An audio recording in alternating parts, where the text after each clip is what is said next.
So hello guys, आज का जो हमारा टॉपिक रहने वाला है वो क्या रहने वाला है? इक्विवेलेंस कॉन्सेप्ट पे।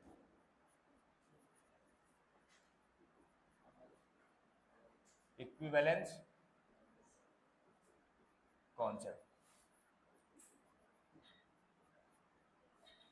सबसे पहले समझते हैं ये कॉन्सेप्ट किस चीज पे बेस्ड है। इक्विवेलेंस कॉन्सेप्ट होता क्या है? ठीक है, देखो ये हमारे स्टाइचोमेट्रिक प्रॉब्लम्स को सॉल्व करने का एक अल्टरनेट मेथड है विदाउट बैलेंसिंग। बिना केमिकल रिएक्शन को बैलेंस किए हम लोग स्टाइचोमेट्रिक प्रॉब्लम्स को कैसे सॉल्व कर सकते हैं, इसी कॉन्सेप्ट से हम लोग उसको समझेंगे। ठीक है, तो मैं यहाँ पे थोड़ा सा इसको लिख देता हूं। It is an alternate method to solve stoichiometric problems without balancing the chemical reaction। ये ध्यान रखिएगा, विदाउट बैलेंसिंग।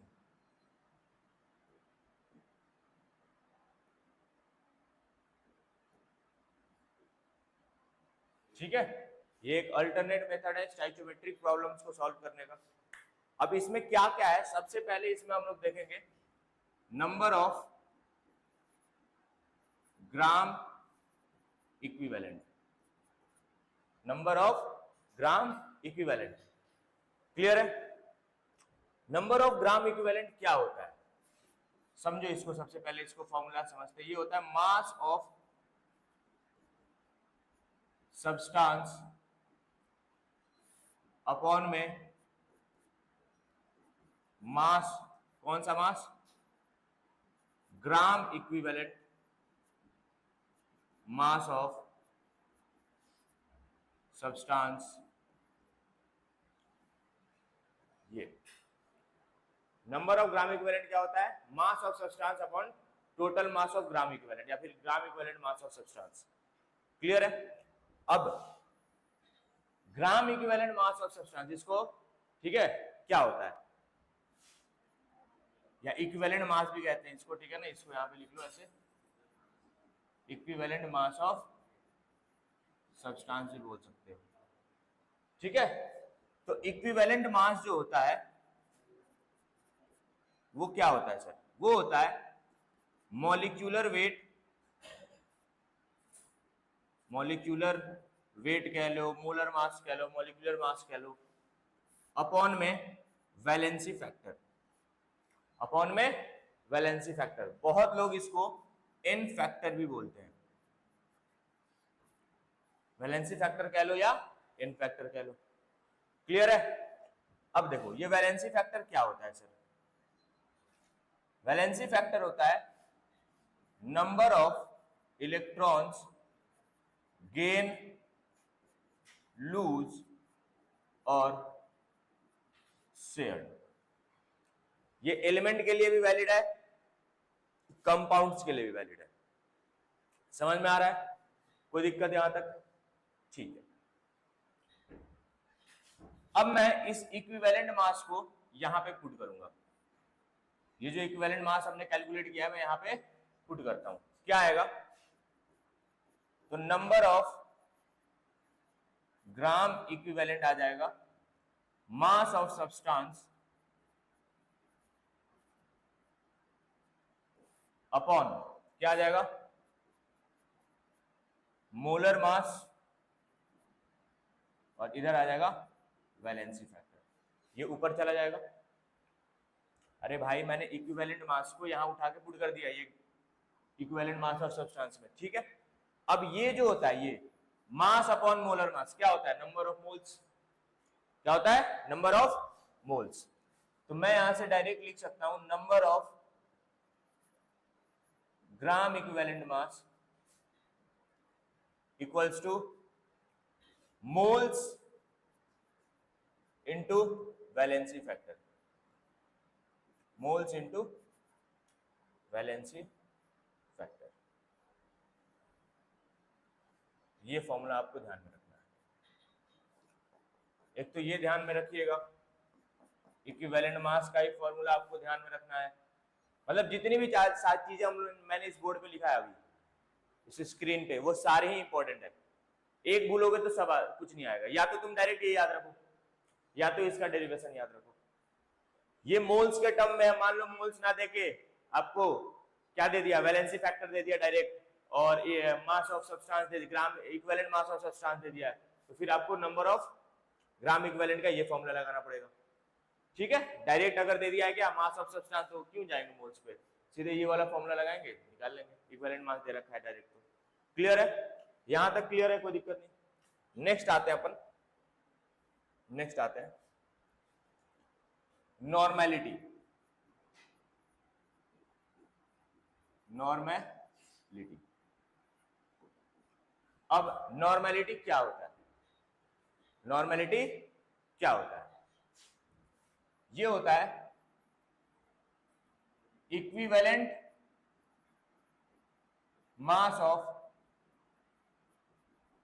सब्सटेंस अपॉन में टोटल, अच्छा सब्सटेंस यहां पे क्या लेंगे, इक्विवेलेंट मास ऑफ सॉल्यूट ले लो, ठीक है, सब्सटेंस में अपॉन में total volume of solution in litre. ये ध्यान रखिएगा, इन लीटर। नॉर्मेलिटी क्या होता है? Equivalent mass of substance of किसका, सॉल्यूट, अपॉन में total volume of solution in litre. अब देखिएगा, हमने बाहर मतलब पीछे में इक्विवेलेंट मास को क्या निकाला है, this implies moles into valency factor. अरे हाँ कि ना, मोल्स किसका हो जाएगा, सॉल्यूट का। किसका हो जाएगा, सॉल्यूट का। लिख लो यहां पे, इनटू वैलेंसी फैक्टर, अपॉन में ये है volume of solution in litre. अब जरा इसको देखिए, मोल्स अपॉन वॉल्यूम क्या होता है, moles of solute upon volume of solution in litre, molarity. तो यहां से जो नॉर्मेलिटी का मोलैरिटी के टर्म्स में जो फॉर्मूला आएगा वो क्या आएगा, मोलैरिटी इनटू वैलेंसी फैक्टर।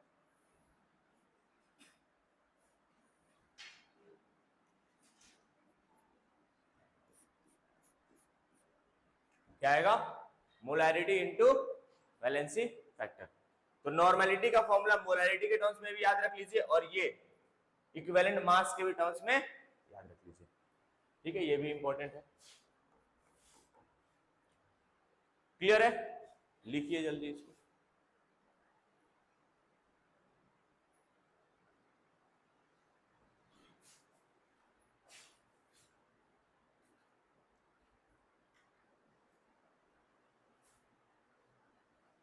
ठीक है,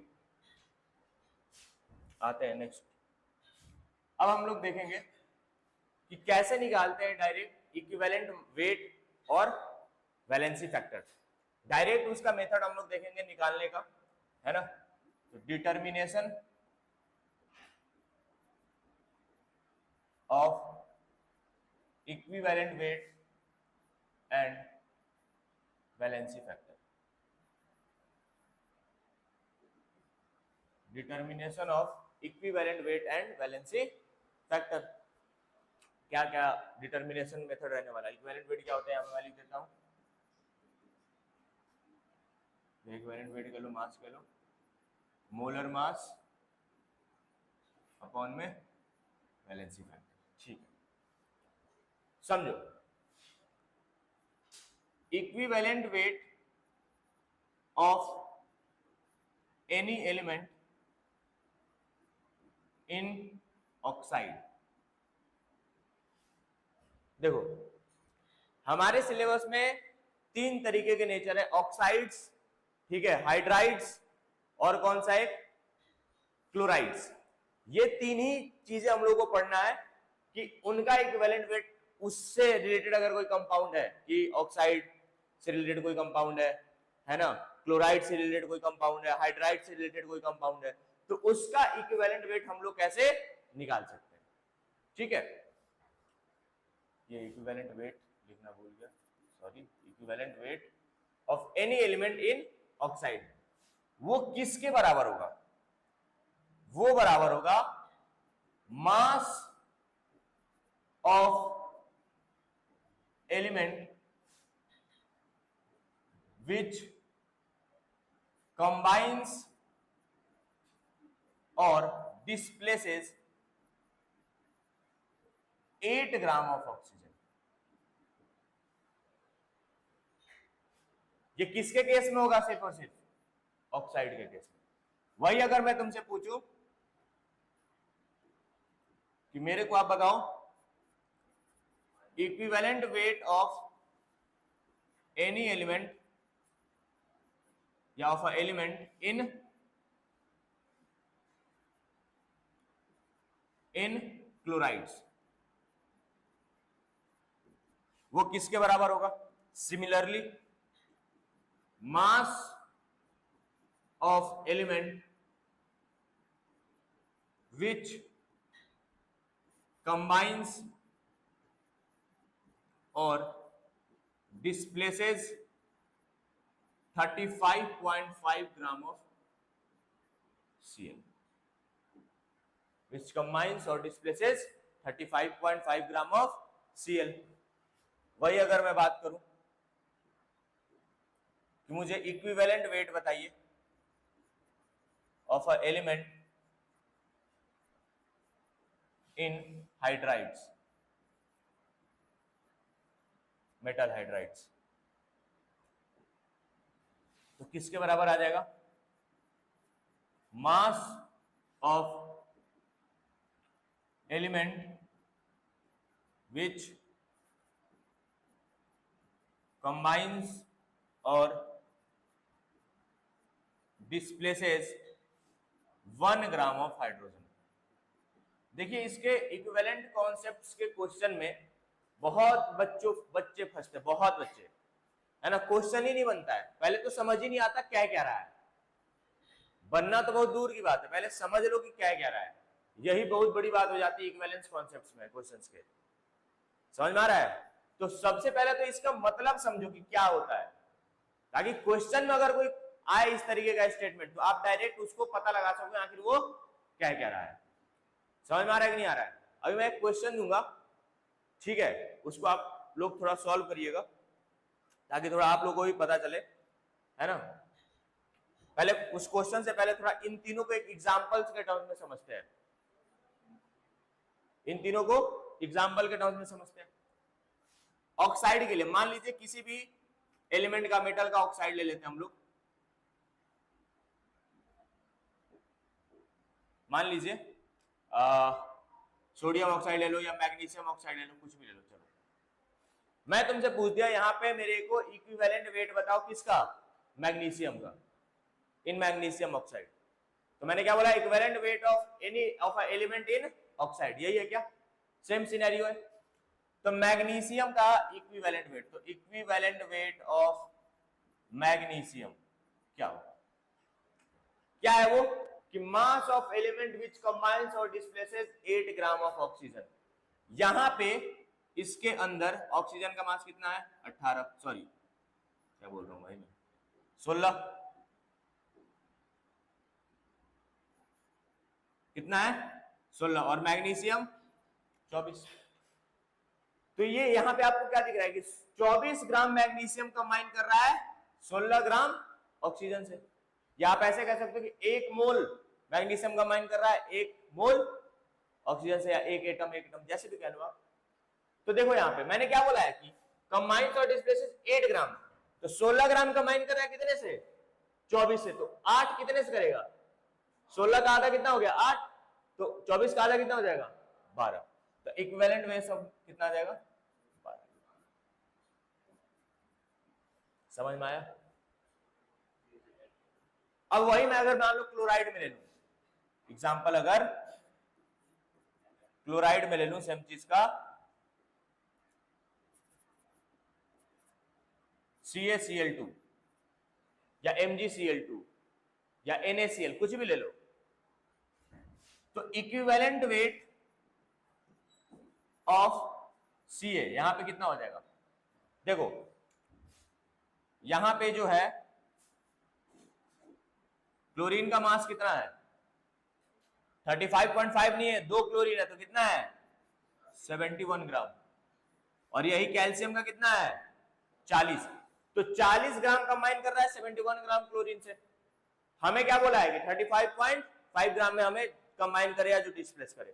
तो 71 के लिए 40, तो उसका आधा कर दिया तो 35.5 के लिए कितना हो जाएगा? 20। तो यहां पे इक्विवेलेंट वेट ऑफ कैल्शियम कितना आ जाएगा? 20। समझ में आया? वही मैं अगर मान लो कोई मेटल का हाइड्राइड ले लेता हूं, NaH ले लो, यहां पे दिख रहा है सोडियम का मास 23 ग्राम, हाइड्रोजन का 1 ग्राम। तो यहां पे इक्विवेलेंट वेट ऑफ हाइड्रोजन कितना हो जाएगा? सॉरी, सोडियम कितना हो जाएगा? बताइए। सीधे सीधे क्या हो जाएगा? 23 ग्राम। समझ में आया कि नहीं आया? क्या इक्विवेलेंस कॉन्सेप्ट्स के तरीके समझ में आए? ये बहुत ही इंपॉर्टेंट पेज है, बहुत ही इंपॉर्टेंट। अगर ये समझ में आ गया, मतलब इसको लगा डाला तो लाइफ झिंगा डाला, वो समझ लो तुम। ठीक है, अभी देखना क्वेश्चन दूंगा, सब समझ में आ जाएगा। उतारिए।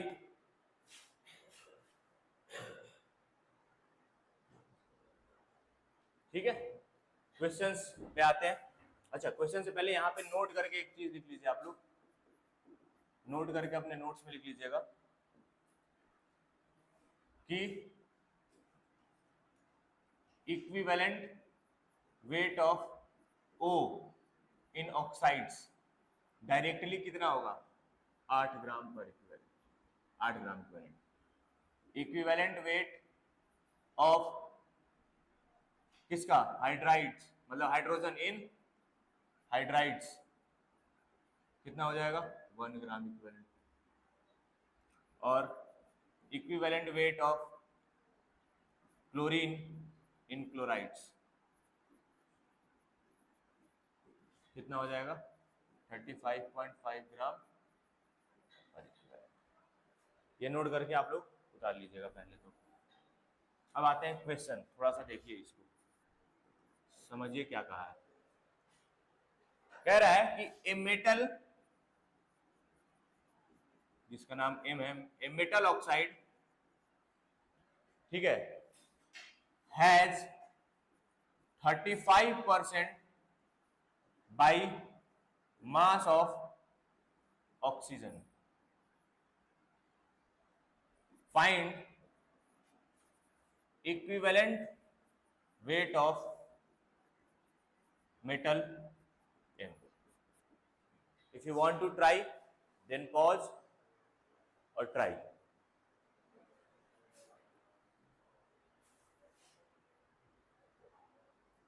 देखिए क्या कह रहा है कि एक मेटल का ऑक्साइड है जिसमें 35, मेटल का ऑक्साइड मान लो, कोई भी मेटल का एक ऑक्साइड है, कह रहा है कि 35% बाई मास ऑफ ऑक्सीजन है। लेट सपोज इसका टोटल मास कितना है? 100 ग्राम। तो इसमें ऑक्सीजन कितना हो जाएगा? 35 ग्राम। तो मेटल कितना बचा? 65 ग्राम। ठीक है, तो यानी कि 35 ग्राम ऑक्सीजन में उस मेटल M का, मेटल का मास, इक्विवेलेंट मास कितना है? 65। तो ऑक्साइड के केस में कितना ग्राम लेते हैं? तो 8 ग्राम में कितना हो जाएगा? 65 अपॉन 35 इंटू 8। इसको सॉल्व करिए, 7, 5, 13। ठीक है, और तो कटेगा नहीं। कितना आ गया? आपको करीब करीब आ जाएगा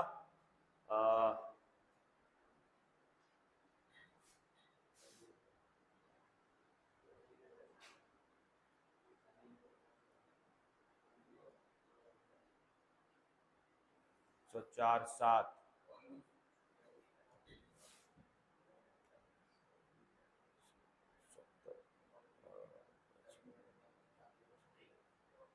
13 पॉइंट समथिंग आएगा, 13.0 के करीब, जो भी आप सॉल्व करके ला देना, ठीक है। 13 या 14 के करीब आएगा, ठीक है। समझ में आया कि नहीं आया? चलो अब आते हैं हम लोग नेक्स्ट टॉपिक पे। क्लियर हो गया ना पीछे वाला टॉपिक? कोई दिक्कत तो नहीं है? लिखना है, बहुत स्लो लिखता है भाई तुम लोग, लिखो।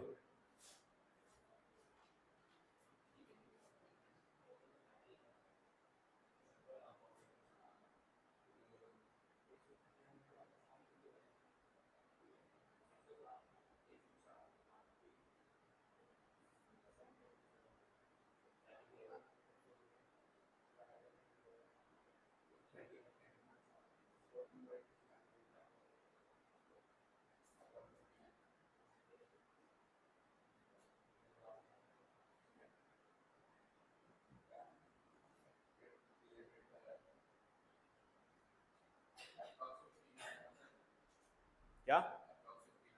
हाँ जो भी है, हो गया, लिख लिया। चलो अब हम लोग जो नेक्स्ट समझने वाले हैं वो समझने वाले हैं बी पार्ट, जो इसका फॉर आयोनिक कंपाउंड, और यू कैन से और anion, for ionic compound. और अभी किसके लिए देख रहे थे? ऑक्साइड्स के लिए, क्लोराइड्स के लिए, हाइड्राइड्स के लिए। अब किसके लिए देखेंगे? आयोनिक कंपाउंड या डायरेक्ट आयंस के लिए। अच्छा, ये आयोनिक कंपाउंड के लिए कब देखेंगे? When any ionic compound is not involve in chemical reaction. Sir ये क्या बोला? इसका मतलब मैं आप लोगों को समझाऊंगा, मुझे थोड़ा सा समय चाहिए, क्योंकि आगे थोड़ा सा इसका सिग्निफिकेंस आपको समझ में आएगा। ये जो मैंने ब्रैकेट के अंदर लिखा है ना, when any ionic compound is not involved in chemical reaction, ठीक है, इसका मतलब मैं आपको आगे समझाऊंगा। तो समझते हैं सबसे पहले फॉर आयनिक कंपाउंड या किसी आयन के लिए। लेट सपोज मान लीजिए आपके पास Na+ है। अच्छा, उससे पहले तो ये वैलेंसी फैक्टर क्या होता है? Valency factor for any ion, any ion क्या होगा? Total charge on ion, total net charge on that ion. जैसे Na+ के लिए वैलेंसी फैक्टर कितना हो जाएगा? 1, ठीक है। K+ के लिए वैलेंसी फैक्टर कितना हो जाएगा? +1। अब ये +1 जो लिख रहे हैं ना, ये गलत है, समझो। ये +1 जिसने लिख दिया या -1 गलत हो गया। वैलेंसी फैक्टर का कोई साइन नहीं होता, इट जस्ट अ नंबर। आई बात समझ में? अरे हाँ कि ना? ये गलत है, तो इसके जगह पे क्या लिखेंगे? सिर्फ 1। इसके जगह पे क्या लिखेंगे? सिर्फ 1। चमका? Al+3 है, वैलेंसी फैक्टर कितना हो जाएगा? +3 या 3? 3,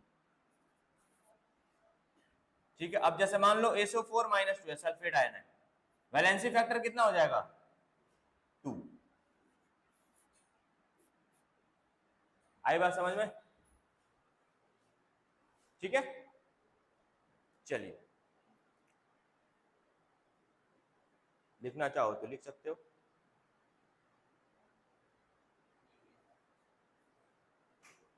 ठीक है,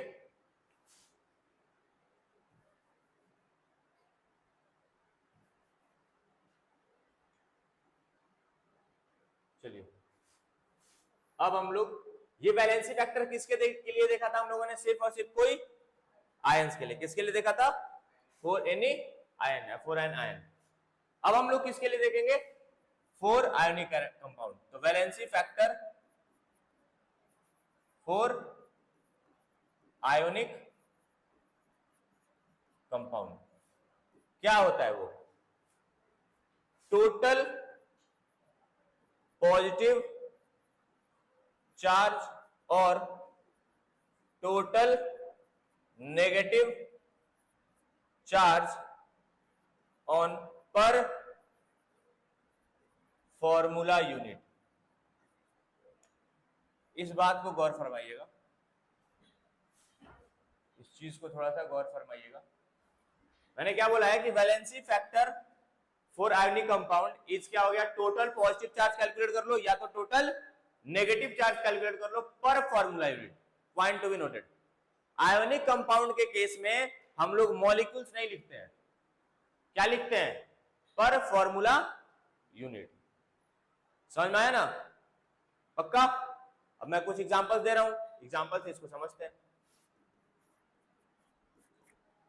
जैसे मान लीजिए NaCl है, तो इसका वैलेंसी फैक्टर कितना हो जाएगा? NaCl कैसे है? आयोनिक कंपाउंड है, कोई दिक्कत वाली बात नहीं है। इसका वैलेंसी फैक्टर कितना हो जाएगा? 1। कितना हो जाएगा? क्यों सर? सर Na+ को देख रहे हो, Cl- को देखो, दोनों को देखो, क्या है? नेट फॉर्मूला यूनिट चार्ज कितना है? 1। समझ में आया? Na के ऊपर भी +1 है और Cl के ऊपर क्या है? -1। तो नंबर ऑफ इलेक्ट्रॉन्स जो है, गेन और लॉस या कुछ भी कितना हो रहा है? एक ही तो हो रहा है दोनों में, या तो एक गेन कर रहा है या तो एक लूज कर रहा है। अब गेन और लूज नहीं देखेंगे, देखेंगे ऑल ओवर कितने नंबर ऑफ इलेक्ट्रॉन्स हैं पर फॉर्मूला यूनिट। क्लियर हो रहा है? अभी एक दो एग्जांपल्स और देता हूं और चमकेगा। MgCl2 valency factor 2। सर तो Cl पे तो एक ही नेगेटिव चार्ज। अरे बेटा कितने Cl है? 2 है ना? तो नेट वैलेंसी कितना हो जाएगा? Net formula unit charge 2। ठीक है, कोई दिक्कत नहीं। Al2O3 बताओ कितना हो जाएगा इसका वैलेंसी फैक्टर? 6। कैसे सर? एक एल्युमिनियम पे कितने का? 3। कितने एल्युमिनियम है? 2। तो सर आप ऑक्सीजन को चेक कर लो भाई। एक ऑक्सीजन में कितने का? 2 -2 और कितने ऑक्सीजन है? 3। तो चार्ज तो लिखते नहीं है, सिर्फ नंबर लिखते हैं। अरे हाँ कि ना? समझ में आ गया?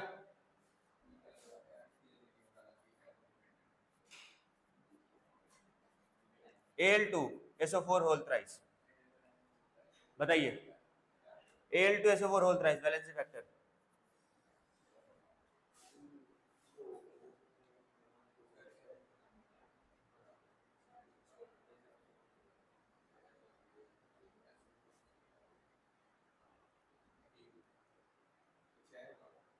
जाहिर सी बात है 6 ही होगा। यहाँ पे देखो ना, एक पे देख लो, दूसरा ऑटोमेटिक निकल जाएगा। SO4 पे कितना होगा? 2 का कितने SO4 है? 3। एल्युमिनियम पे, एक पे एल्युमिनियम कितने का चार्ज? 3 + 3 कितने एल्युमिनियम है? 2। 2 × 3 लिख लीजिए इसको जल्द से जल्द। तो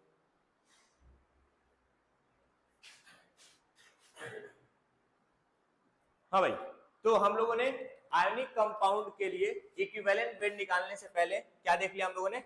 वैलेंसी फैक्टर की वैलेंसी फैक्टर आयोनिक कंपाउंड में कैसे कैलकुलेट होता है। अब हम लोग समझ सकते हैं बड़े आराम से, क्या सर, कि इक्विवेलेंट वेट इन आयोनिक कंपाउंड, इन आयोनिक कंपाउंड क्या होता है? सो ये होता है, वैलेंसी फैक्टर तो समझ लिया क्या होता है?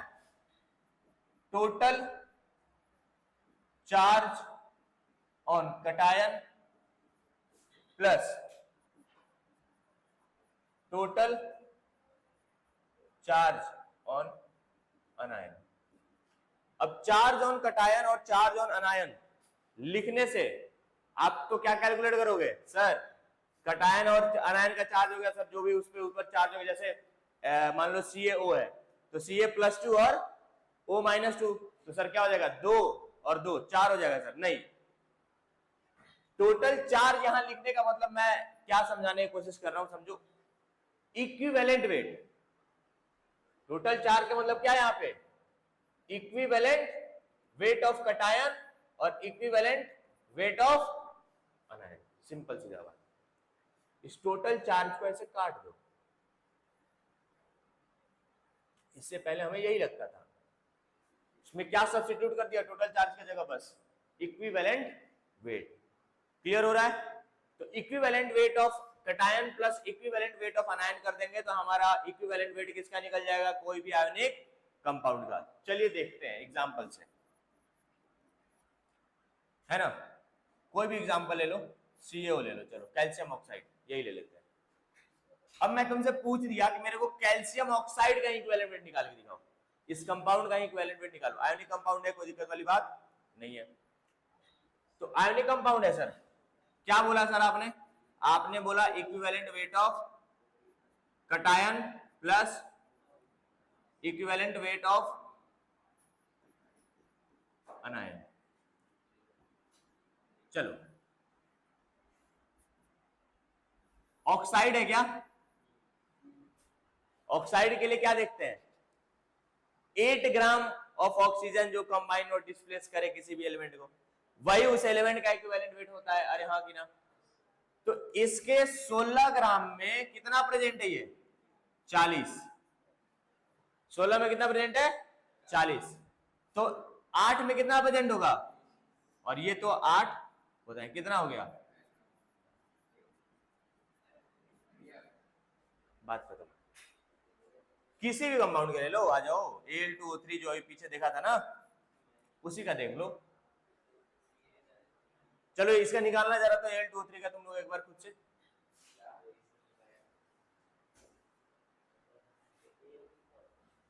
निकालो, निकालो तो जरा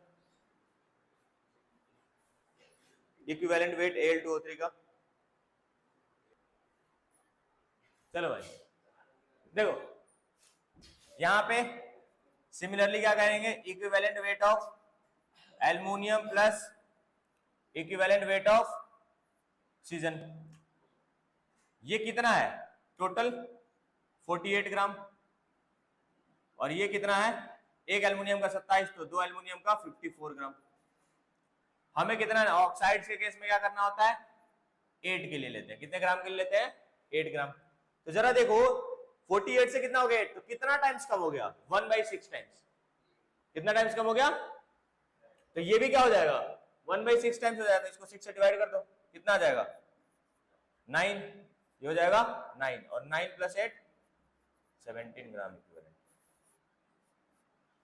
इसका आप लोग एक और ट्रिक लगा सकते हो। क्या लगा सकते हो बताओ? इसका चार्ज अपॉन में एल्युमिनियम का मास, वो भी करके आप लोग बना सकते हो। चार्ज जैसे कि टोटल चार्ज ऑक्सीजन पे कितना हो जाएगा? 6,